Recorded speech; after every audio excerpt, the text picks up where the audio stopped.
weeks ago, I flew out to San Francisco to join my dad for a short trip of exploring and checking out apartments for my sister's upcoming move. After checking into our hotel downtown, we spontaneously decided to hop on board a cable car and head for Fisherman's Wharf. The San Francisco cable car system, established in the late 1800s, is the world's last manually operated cable car system.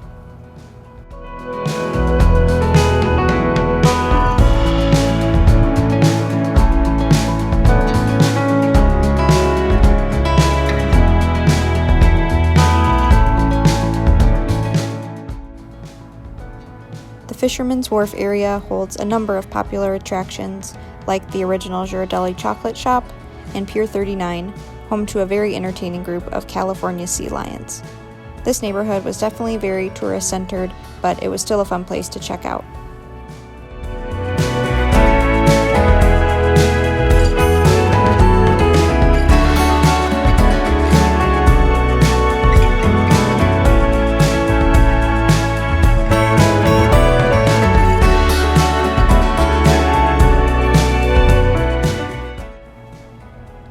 The next day, we made the drive south to San Simeon, California, home to Hearst Castle, one of my dad's favorite places.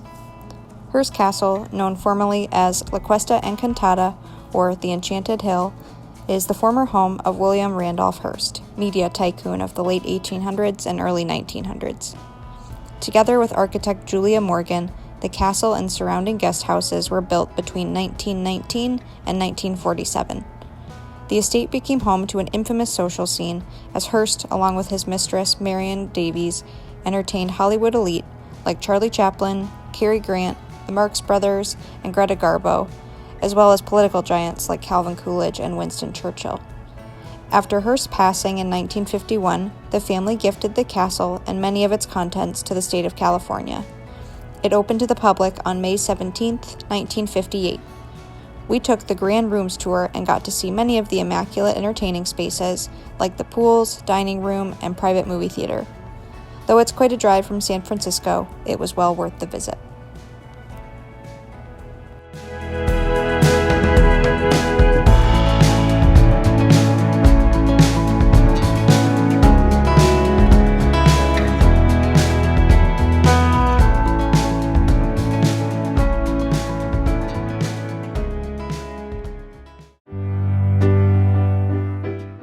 The following day, after spending most of the day looking at apartments for my sister, we headed back to the Fisherman's Wharf to board a ferry to Alcatraz.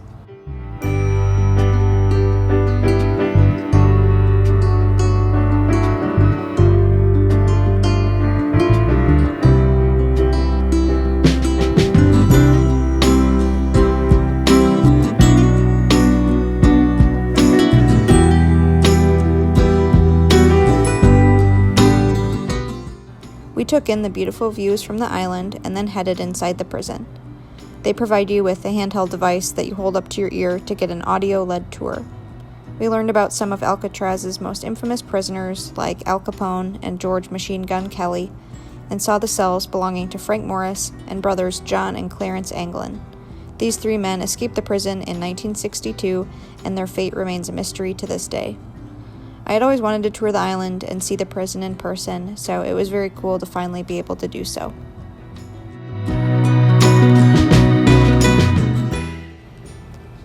On our last day in San Francisco, we took a self-guided tour around the Haight-Ashbury neighborhood, known as the birthplace of the 1960s counterculture movement.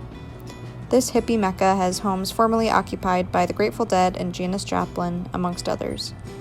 We passed by the Four Seasons houses and headed to Alamo Square Park for a glance at the Painted Ladies. From there, we drove over to Crissy Field for a better vantage point of the Golden Gate Bridge. Though cloudy, we still had a good time taking in the views of the city, the bridge, and the water.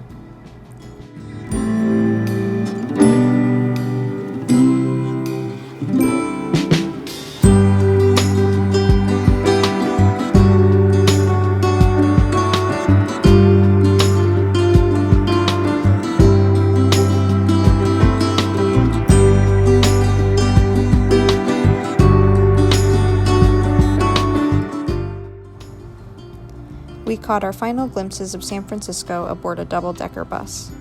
As we toured around and got one last look at the city, I felt grateful to have had this time exploring with my dad. Before I knew it, I was on a plane home, excited for my next adventure.